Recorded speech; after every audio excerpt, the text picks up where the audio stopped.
This episode is brought to you by KPMG. Making an impact is how KPMG helps make the difference. KPMG applies advanced tools and strategic thinking to convert data into actionable knowledge and deliver value by improving performance through transformation, modernizing processes with technology, harnessing the power of data, navigating complex M&A transactions, and enhancing trust among stakeholders. Go to kpmg.us/advisory to learn more. KPMG. Make the difference. This episode is brought to you by Amazon Business. We could all use more time. Amazon Business offers smart business buying solutions, so you can spend more time growing your business and less time doing the admin. I can see why they call it smart. Learn more at amazonbusiness.com.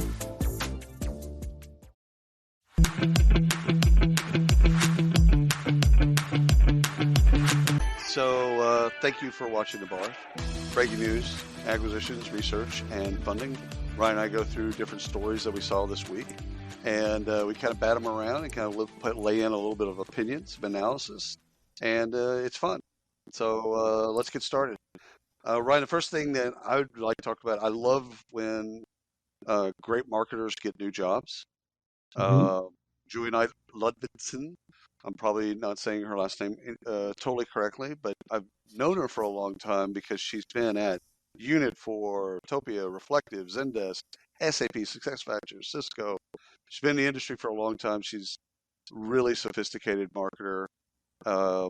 Culture Amp just brought her on board, and I think that puts the entire engagement space on notice.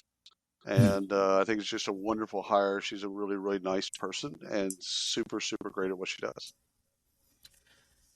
All right, so I do not know her, but I wish her well. Yes, you will. I think she'll do well. Yeah, she's done well everywhere she's been, so she'll be fine. Yeah. All right, so what search engine do you use most to search? Well, I'm actually asking you the question. It's not Ask Jeeves. Okay, so that's out. That was a good one, though. I'm not gonna lie. I know, right? I had to bring it, Alta Vista, had to bring it back. Well, Google has now become the term. We Google something. We don't search for something. We Google it. We don't Yahoo it or Bing it. Right. Even though Microsoft keeps wanting us to Bing things, we don't. So would you ever cold turkey just say, goodbye Google, hello Bing? No. And people have tried, even with like Safari and some other types of things. They've tried to get me to switch to browser. I'm like, dude, this is what they do. This is what they do really well. Like, no, not changing until something new comes along. Yeah. So, all right. So, first thing I want to talk about is Google. Mm-hmm. Okay. Obviously, because I'm talking about Google. So they've got a competitor on the market, man. It's it is Bing. So there's a lot of competitors, right? But I think Google has about 80% ish, right? They got about 80% of the actual search market. But Bing, who's been just getting their wazoo kicked forever, right? They're back. They're here. And here's what's happening. So OpenAI receives a ton of support financially from Microsoft. Right. They're almost like brother and sister at this point, right? But it's almost like it's at this point they are becoming Bing, right? And so what was interesting, there's a lot of articles and features on this. The war for talent, right? So we make jokes about this in recruiting. We talk about it all the time. It's the war for talent. Yep. This is actually going to be, or is already, a war for talent between these two companies. So two of the, so these hires happened back in, I think it was November. It was November of 23. But now it's becoming a thing in 24. And Bing is now going to be releasing some things, right? It's backed by OpenAI and it's got all this stuff. But anyway, they made two big hires that I wanted to bring up, and I'm going to take a look here. So Todd Underwood. Todd Underwood created and led the ML site reliability team at Google. And Richard Ho, who was one of the leaders in the chip engineering, both have been brought over too. Smart. Right. And so this is going back and forth now. So this is interesting for me because it's not directly, right? This isn't a talent acquisition thing, right? Yeah. But I think this is interesting to follow the hiring or the stealing of talent back and forth between these two. Well, this is what you do when you want to jumpstart your innovation. You can jumpstart in a lot of different ways. Like when Amazon really wanted to figure out distribution, they hired Walmart's distribution team. Right. And you see a lot of people going back and forth between SAP and Oracle and Workday, et cetera. They go back and forth.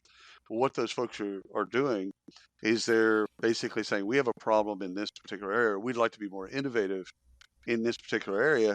We could do it a lot of different. We could fund it, or we could just go hire a gal or a guy to then come in and kind of get us up to speed with where they are. There's a really interesting kind of ethical and moral and even legal part of that we probably won't touch on during this Barf. But again, what can they actually say and not say when they're in that new job is really also kind of interesting. But I like it. I mean, first of all, competition's good. If Google wants to be our default browser, which they do, then they're going to have to earn that trust. They've done it for years, but that doesn't, just because you've done it for years doesn't mean you're guaranteed. That's right. You got to keep innovating. Yeah. So fun fact. You mentioned Amazon. When Amazon wanted to build essentially what is if not the largest, one of the largest logistics companies in the world at this point. I was with Connexa at the time when they were doing that. And we were working with them to essentially hire what you call just drivers, couriers, essentially, run that operation. And that just failed miserably. Not just for Connexa, but I mean, it felt miserably for Amazon, right? They still actually use a model of that today. But you're right. They brought in a team or people from Walmart who already had this in place. And but it's just fun fact because that was. And they did the same thing with DHL and FedEx and a bunch of other players. I mean, again, they're still going to build their own bit. Amazon in this case, and so will Microsoft. It's not like they're going to just go and cut and copy what Google did.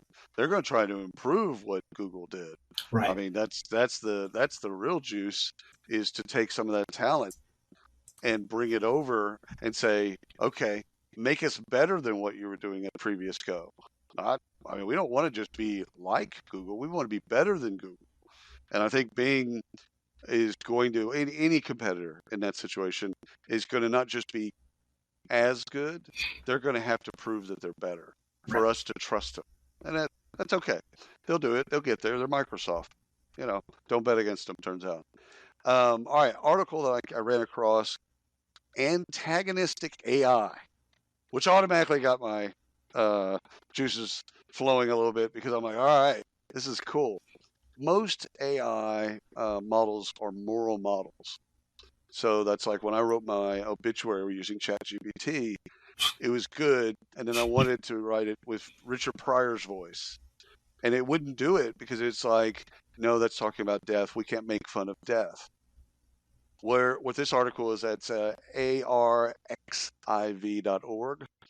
And what it really talks about is building large language models and building AI to actually antagonize us. So ask us questions that we don't want to answer. Argue with us. Tell us the baby's ugly. It's a cool way to think of helping us with the hard things in life. And so, you want AI to be able to answer your questions like, okay, done. And you want to be able for it to do things for you. But there's a hole in that, when do you need to be kind of slapped across the forehead and go like, hey, that's a dumb idea, or something that then prompts you to then think differently about something. So I really like the idea, and it's just that it's nascent phase, because most of the AI that's built out there is it's moral on some level or another. So I think just kind of keeping an eye out for that to see where some of these models take us and also push us into some uncomfortable places. Yep. So you mentioned baby. You said baby somewhere in there. And so baby's ugly. I'm not having another baby. But I do have a story about babies. However, Kids. yes. However, I got a story. Upwards. You ever hear of Upwards? The company Of Upwards. It course. Yeah. was Yeah. We Care. Right. WEE Care, right? Right. So they just raised Series B, 21 million Series B to Okay. scale childcare. And so I saw this the other day and I thought to myself, okay, that's awesome, right? Kudos for them. But then I really got thinking, what's going on with this? Like why is this big, right? Right. In this space. And so, as I started to think more about it, I just thought about, our own situation when we had younger ones growing Right. up, and and finding childcare, being able to afford childcare, all of the above, right? Like it's ridiculously expensive. So anyhow, that's what these guys do. They match families with affordable childcare. They provide that as a service, obviously through the tech, right? The employers Right. provide it as a Right. service, right? But what I really found, which I didn't know they did, which I really found interesting here, is that they have emergency daycare, so backups. So Oh, your interesting. child care provider backs out for the day, or whatever that Right. is, or your school's closed. They work with you to go and find a backup in your local area, right? So they handle this for the company, and I just thought it was such an amazing thing, That's right? Like, savvy. yeah, yeah. So I want to That's a read some of great these. benefit. Yeah, so I wanted to read some of these stats off here because Sure. I didn't realize this, and I'm sure a lot of other people don't. More than half of working parents, so the specific number is 58%. So 58%, more than half of working parents were forced to leave their jobs in 2022 because they didn't have or couldn't find affordable childcare that made sense for them to Right. work. You can find childcare, but it wasn't affordable enough because it cost more than you were making, right? So childcare issues cost employers more than $23 billion annually due to loss of productivity and employee turnover. They call it absenteeism because I couldn't come in today Right. because I had to Which go pick up my productivity. kid. Yeah. Yeah, Productivity issue. yeah.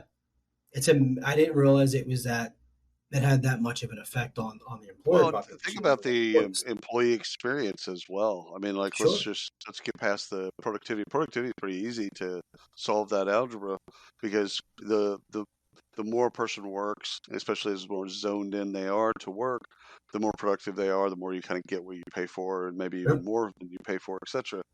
But if you think about the experience, the employee experience, like why would I work at this place over another place? Right. I think that's brought all the way out into recruiting. I think it's a nice way to just say, hey, we care.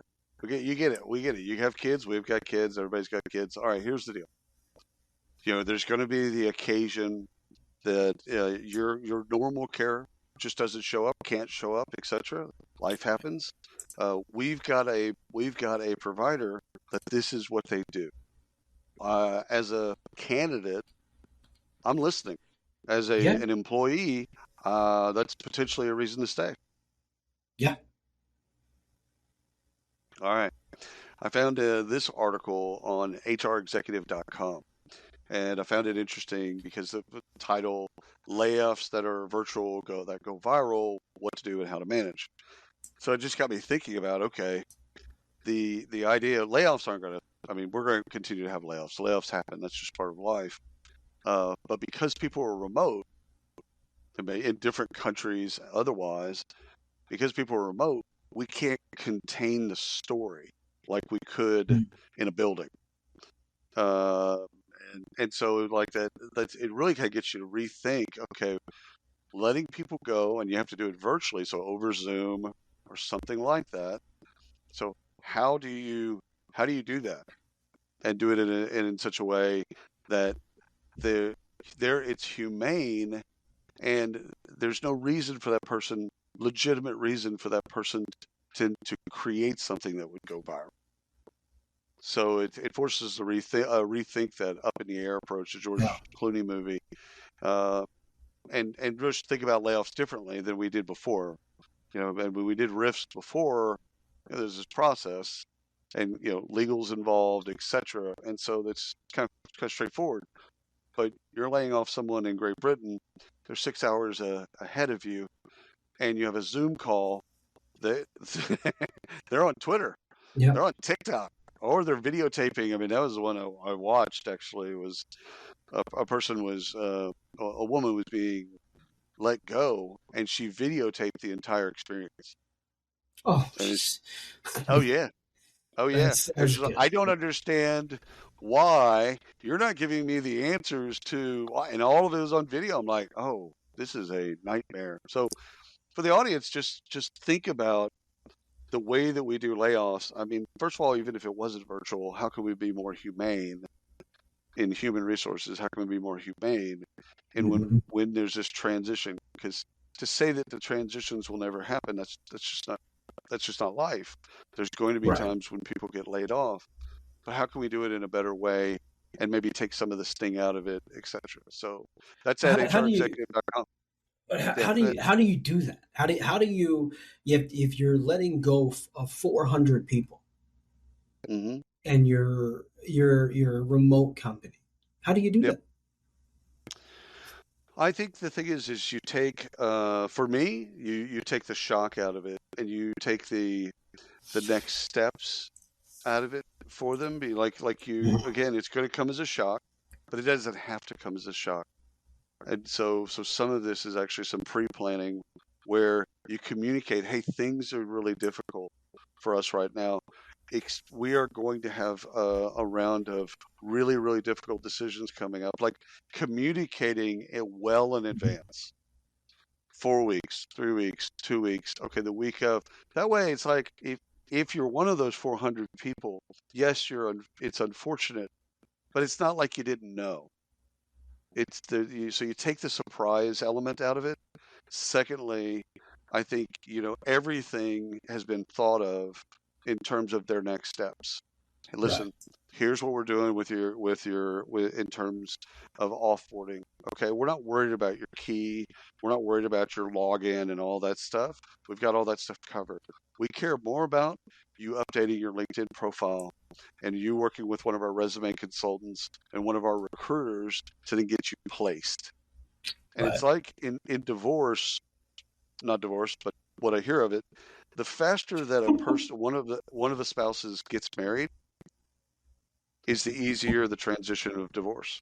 Meaning, if you get divorced and your wife gets married 2 years later, that's 2 years of pure hell.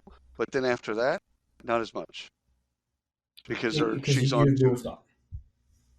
That's the same thing with employees. The faster you can, as a company, get them to their next thing, their next greatest opportunity. It's not with you, but it's with someone else. Right. Then their happiness goes up, and they're less vengeful, and there's less negativity around you, because they're on to their next greatest adventure. They're not thinking about you at that point. And companies don't think about that. They don't plan for that. They just, we got to lay off 400 employees. All right, let's get a Zoom call. And it's like shock and awe, and there's no real thought process to like, okay, by the way, here are all the 19 things that we're going to do to make sure you land softly. And there's plenty of software behind that can handle 100%. That in this space. 100%. All right, so HireRight. We all know HireRight. These guys have they've just hit the Powerball. A little bit.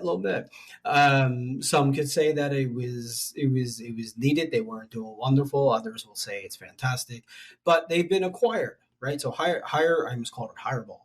HireRight has been acquired for $1.65 billion. That's with a B. 1.65 billion. That's big. So they announced that today. That they've entered into a definitive agreement to be acquired by the investment fund, General Atlantic and StonePoint Capital. These are the two that were previously with them. They've I think it was back in November, December timeframe when it first came out. Right. But it was non-binding. Now it's official, and so number one, I didn't realize they were this big. 37,000 customers globally. Oh yeah, they were one of the first. Yeah, I guess I just never realized how big they actually were. Oh yeah, That's pretty big. And then getting back to some of the things we've seen both in some of our Barfs before, they've never really had great marketing. No offense to anyone that's worked there in marketing. Well, it's background checking. It wasn't sexy until recently. 100%. Now, Yeah. so that everyone, first of all, don't bet against General Atlantic as a PE firm. There's that. Two, that's for 75% of their shares. Right. So the actual money that is still they're still 25% still owned by the public market, if you will. Mm-hmm. What I like about the play outside of the acquisition just being a great acquisition is SaaS players over the last couple of years have become SaaS plays. These background screening plays have become SaaS plays. When you and I were in that game, they were kind of one and done. You hired them to do the pre-employment background check, and then you didn't ever have to talk to them again. Breathe deep. Imagine your legs more limber in Duluth Trading Double Flex Denim. Envision euphorically squatting for that can of suds, bending for your toolbox in a state of bliss, lunging for your laser level on a whole new level. Relax and allow the flex to fill you with ability. Find your inner flex in Double Flex Denim only at Duluth Trading. You don't technically need this car. You say that out loud to yourself. You say, I have no space. You say, I'm just looking. Then you click. Then you zoom in on photo number 87 and whisper, oh no. Then you text a friend, the one who always enables you. You say to yourself, this is the last one, knowing it is not. You don't need this car. But maybe, just maybe, this car needs you. Bring a trailer. It's never just a car. But because all of them have gotten into monitoring and employee monitoring, they've gotten into the enterprise, they become true SaaS players, which means their revenue is predictable. It's MRR and ARR, et cetera. So what I don't know, and what I couldn't kind of discern from kind of the reading, was is this a cash flow play? Are the funding agents just kind of they bought the cash flow? Are they going to take them private and clean up the debt like what Kronos did? They basically Ceridian did the same thing. They took them private, cleaned up the debt, kind of refreshed the brand, refreshed the tech, and then took them public again. So I can't tell, and not on the inside, of course. So I don't know if this is just we're going to hold it and it just spits off a ton of cash. Great, everybody wins. Or are they going to? Is there a different strategy that's they're not going to tell us? No, we'll find out. If they delist, yes, okay, then we clear indicator. They delist. We know what they're going to do. We know that model. But I love first of all, I love the acquisition, and I would not bet against General Atlantic. No, and I love the space. The space has just been. Yep. I mean, the last couple of years has been ridiculous, and I don't know if that's a COVID thing, post-COVID thing, but it's really been on the rise, and it's no longer just hire a background check company. Like they've got, but like we'll talk. We can jump into pharma, right? With their recent announcement on their TikTok play. Yeah. Right. Like just now, they're not running background checks on TikTok, of course, but they are monitoring. They're monitoring social, right? They're mitigating that risk. I mean, it's everywhere. They're doing, and kudos to pharma for kicking that out. I'm curious to see how that. I haven't seen it yet. I know we will. So excited for that. Well, it's social listening and social screening has been around for a little while, but this is taking it to a different level and a different medium, because again, it's all about mitigating risk. If you've got somebody on TikTok, let's use that as for example, and they're just blasting brands one after another, Verizon this and AT&T that, and Macy's this, like that's their bit on TikTok. I'm going to bash brands. I had a bad experience. I'm going to tell the world. That might not make for a great employee. I mean, I'm not saying it would or wouldn't, but you should know. Right. I think that's the argument for social listening and social screening, is that you should know whether or not you make that and that becomes a part of your decision tree or not. You should at least know that these things are happening. Well, and I think that's where things get a little mucky, a little murky there. At what point is Big Brother watching? Is it too much? And I hope a lot. Yeah. I think it's just a world, and we were just having this conversation yesterday on a different show. I mean, it's just part of life at this point, right? Like the recorders are there. Like you everything can opt out. You can opt out. You can opt out. Yeah. Ted Kaczynski style, you could just go get a shack in the mountains and get off the grid and not have a driver's license and not pay taxes. I don't mind being monitored. I want better ads. I'm like on the other end. Like I want you to really know me so well that you don't put dumb shit in front of me. Yeah. Like, so I don't need on my Instagram feed, I don't need tampon ads. I'm good. I'm solid there. Don't need that. If that means that you're listening to every conversation I'm having, fantastic. Yeah. I'm not doing anything that would be worthy of like the FBI or the CIA or any of that type of stuff. So why would I care? I just want my ads to be better, more targeted. Mm-hmm. That's my thing. On the acquisition front, the last one I think that we have on the list today is HiBob acquiring a payroll automation platform, Pento. Yeah. And so HiBob. So for everyone, HiBob, wonderful company. HiBob is the name of the company. Bob is the name of the product. Yeah. And their acquisition deepens their payroll capabilities. And I fully expect more from HiBob in terms of acquisitions. I just think they're a wonderful company and they've just got a lot of momentum. And I could just see them going on an acquisition spree.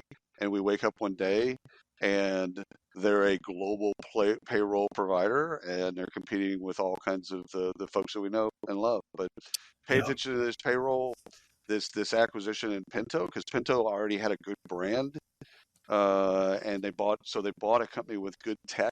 I would say great tech and a great brand, and adding it to Bob, I think is just really, really smart play for them. Good work. Yeah, and so Pinto's not a massive company. No, not a massive company, and so curious to see, and we'll see this soon enough how they're going to bring it in. Is this going to be standalone? Are they going to just offer it to their customers, or however it's going to work? We're going to see that pretty soon. And you mentioned their name, Bob. Mm-hmm. I think it was last fall that I learned that for the first time after all of these years. I've called it HiBob. Yeah, which is the company name. It's just Bob. Yeah, the company name. the company name is HiBob. Yeah, that's the LLC or the C Corp or whatever, and the product is Bob. Yeah, and I think we talked to the marketer actually. That's when I learned that. I was just like, well then, okay. Yeah, that was fantastic. Yeah. Alrighty, I got another one if you're ready. Yeah, let's do it. Because you're a part of Gen X, Ryan, and I know you're proud to be a Gen Xer. Wait, let's define Gen X, the ages, because I think yesterday I was called a Zennial. Yeah, is that really a thing? Not sure. Anyhow, so here's the title. Here's the title they got me. Gen Xers expected to keep working longer than they planned, and will be the first generation to go into retirement with less financial security than their parents and grandparents. So we have something to look forward to. I agree with that. We're going to work longer, and when we get into retirement, we're going to have less stability. And that's at Fortune, Fortune magazine, fortune.com. You can find that. It's Gen X working longer. Now, for me, what's fascinating, first of all, just the title alone, it's like, okay, you're going to work longer, and oh, by the way, you're going to go into retirement with less. Oh, okay. Good news. Great to hear. Good news. However, from a work perspective, the working longer part got me to think about how a couple of years ago we talked about how do we work with aging boomers? Do we work with them part-time? How do we transition some of that knowledge, etc.? So I think it's actually a nice thing to think about in HR and even in training and development is, okay, we need to be thinking about Gen X in the same way. They're going to be around a lot longer, for Gen Z and for millennials. They're going to wish we were gone. Check. Yeah. However, Yeah. turns out our circumstances are so horrible, we're going to be around a lot longer. Not only do you have to get used to that, but maybe figure out how to leverage that Right. as a talent machine. Yeah. It's interesting. You listen to these gurus, I'll call them, right, online, and they say you're 45. You've got 40 years left, and what the I hell are you know, talking about? I know. Are Uh, you out of your I mind? barely have 4 weeks. No, come Yeah, on. clearly, yeah. I mean, but then I look at, I mean, yeah, I don't think we are going to be better off than our parents were, and Well, I think that's becoming pretty evident now yes, as we're getting older, right? I mean, yeah. I'm 45, right? I've got plenty of time left, but I would say, I mean, I was expecting 20 years of work left, and I look at it Uh, now, and I'm like, you probably got you, 30 to 35 years of work. and see, okay. So my bit has been for years. I'll never retire. I'm going to die like at my computer, probably in this. Working, yeah. Hmm. I'm just going to die. Yeah. What we used to call die in the fields. That was the bit we Hmm. would say you're just going to die in the fields. Um, I haven't changed any of that mentality. I Yeah. just think that first of all, because of my own personal life, I've seen people age so fast Yeah. when they stop working. Yeah. It's just like the clock speeds up for their death, and it's You like, know, you know what? what else are you going to do? You've been working for 40 years. Yeah. And I like to work. So like, Yeah. why would I take that away from myself? Like, I actually enjoy, but I think for the talent leaders out there, I think the Yeah. thing is start thinking, start planting the seeds with your team. I'm like, all right, they're going to be around a lot longer. We can't kick them out. They've got nowhere else to go. How do we leverage this? This is a Yeah. leverageable moment. It's actually from a talent perspective, it means you're going to have access to this experienced talent for a lot longer than you normally would have. So it's a good thing from that perspective if you Hmm. think of it in advance and you start programmatically building things to leverage that generation. Right. Right. I got another one if you're ready. Let's do it. What do you got? All right, here's leaders.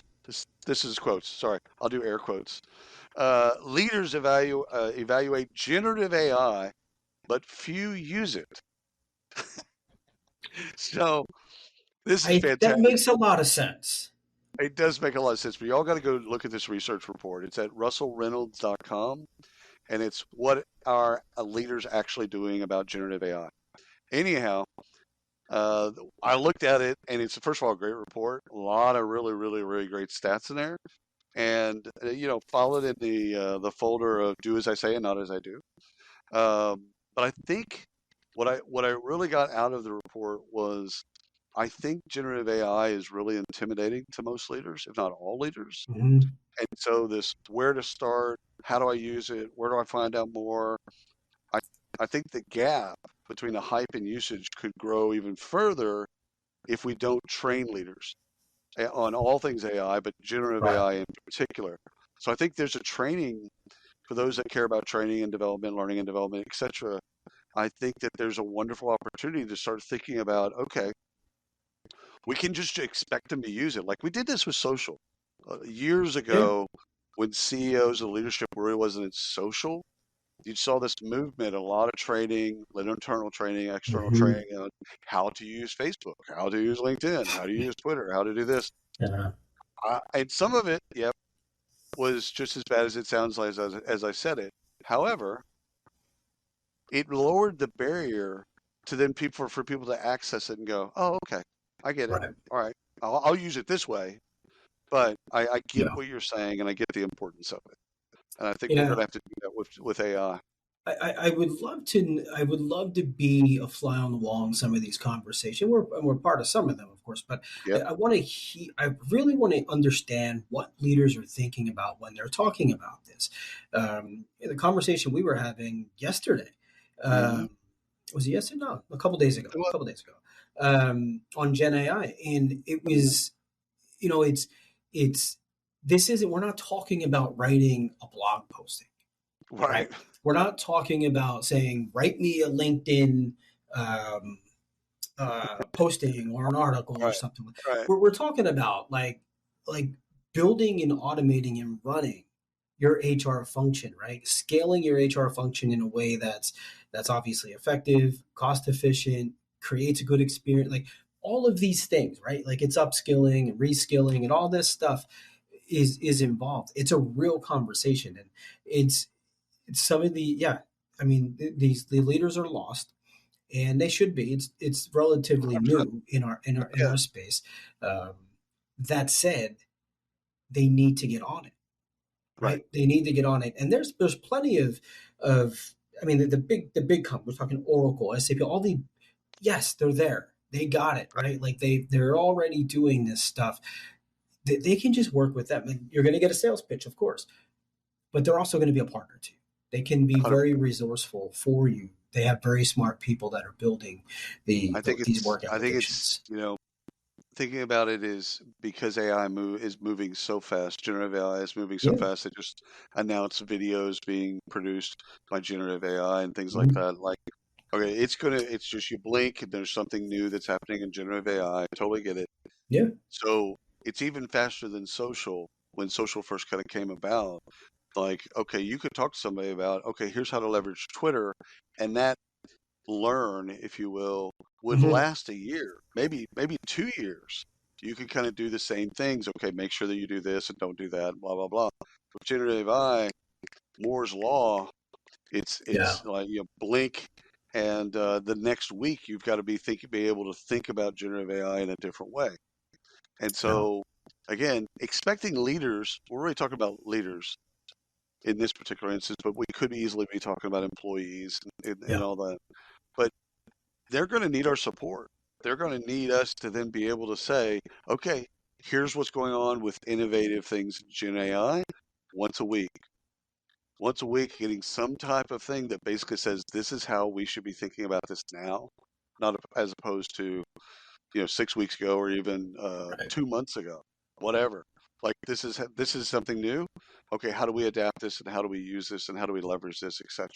So great report. I mean, there's tons of nuggets in there. It's just that's the thing that got me was like, okay, they're interested, but they're not using. They don't know how to use it yet. That's right. Yeah, that's right. I think that's all we got today. Oh, another one? Oh. But wait, there's more. You are just a bucket of knowledge, and here I thought I was gonna No. Can't watch football today because football's over. So over. No, I'm sorry. All right, so I got three things. One is ran across a report from Deloitte, and most of the things that come out of Deloitte are really good, especially when it deals with human capital things. So it was, how do you thrive in a boundless world? I'm like, I don't know how I thrive in a boundless world. So it's a report called the 2024 Global Human Capital Trends Research Report, and it's at Deloitte's website, so you can find it there. It's free. You don't have to log in. You don't have to do any of that stuff. It's chock full. It's 122 pages. Oof. So like a bathroom read, or really, just kind of like over the weekend when you got some spare time. But I'll tell you what, it's got really, really cool nuggets in it. So, and generally speaking, things that Deloitte do, they do really, really well. So take a look at it. Second thing, I got some funding stuff that I wanted to kind of go through. There's a firm in the UK called MyVitae, Curriculum Vitae. They raised 1.8. They're to advance diversity, equity, and inclusion initiatives. And that's at Tech Funding News, if you want to kind of read more about that. What it really made me think of is the divisiveness now of the word diversity. It like this is such a nice word. It has no cruel intentions whatsoever, but it's become like in COVID how masks became polarizing. If you wore a mask, you were this. If you didn't wear a mask, you were this. Right? Diversity has become, for me, and this is just William speaking. That was a third person reference, yes. It was. So the thing is like the word diversity has now become like a mask. You're either for it or against it, in the sense of You think you could take a position that, is it diversity of thought? Is it diversity of this? If we're just talking about diversity of race and gender, and then you've got a whole other line of thought that's like there's so many different ways to think about diversity. What I've personally kind of come to in this cultural war, because I think that's what it is, really. It's like abortion, like some of the, same-sex marriage, etc. I think diversity is one of these things that's a cultural war. I've actually just pulled away from the word diversity and moved to inclusion. And the reason I've done that, personally, is because I don't think there's a counter-argument to inclusion. Not that there's a good counter-argument to diversity. It's just, it's become polarizing. So I think that you can see that it's being attacked at schools. It's being attacked in workplaces. People are being sued that have DEI programs. Like, it's just, that's going to continue. And they do mean different things. Yes. Oh, yeah, of course they do. I think people have taken, and I think people have taken, understand, I should say, inclusive more. It's a word that they're more comfortable with, maybe. You can't argue against it. You can't create a credible argument and say, we should include everyone. Like, that's just, there's no way to kind of come back. Now, if you say diversity, it's like, hey, affirmative action's been around for 60 years, and you know what, it doesn't work. And whether or not you're right or wrong in that argument doesn't matter. You've already got people that are polarized by it. Right. Whereas if you say inclusive, you're still going to, you can get equity, equality, belonging, and diversity. You can get those things. All of that. And I think you can get there. I just think we need to use a different word, or think about potentially using a different word to get to some of the same outcomes. Because if not, we're going to get tied up in this cultural war of diversity and what's diversity and who gets to decide what diversity is and blah, blah, blah. And I think a way to avoid that is just like, you know what? Diversity is important. Inclusion is more important. Now, if true, make an argument against inclusion. I want to see someone make a credible, people will have dumb arguments, but I mean a credible argument against why we shouldn't be inclusive. Good luck. Yeah. All right, last thing I got on my list, Ryan, is I ran across this thing on Crunchbase. So it's crunchbase.com. Job market, startups, self-employed gig worker tools. So the title of this was Startups Roll Out More Services for Growing Ranks of Self-Employed and Gig Workers. The article is cool, but then it lists, in the article, it lists this graphic of 10 companies, how much money they've raised, and what part of the market that they're changing as it relates, and in this case, as it relates to gig workers. And so if you're thinking about your talent portfolio, you're thinking about kind of how you look at gig and the gig economy, you're thinking about, okay, I looked at that list, Ryan. I didn't know a single firm on that list. And that's just 10 that they pulled out. And these are companies hiring gig workers. These are companies that do the gig technology. They do the gig technology. Okay, gotcha. Yeah. No, okay. And so it's like I didn't know any of them. They're not at HR Tech. They're not at so and so. Like, I didn't know any of them. So go to it's at news.crunchbase.com. But just you can find them by putting in gig work, self-employed gig workers. I think you should be able to find them that way. But cool thing, again, gig workers not going away. The technology to make that work for the enterprise, they're here. I think it's here, and it looks like there's a ton of investment in that space. Yeah. All right. Well, I think that wraps it up for today, right? Have we barfed? I think we got plenty in. Yeah, you had more than me this week, so I need to read more. I think is what we're talking about here. But I'm not even going to touch that, man. If you're still here, you're still watching. Thank you all so much. Make sure you like, subscribe anywhere you listen to the podcast. Of course, here as well on YouTube. We'll see you next time.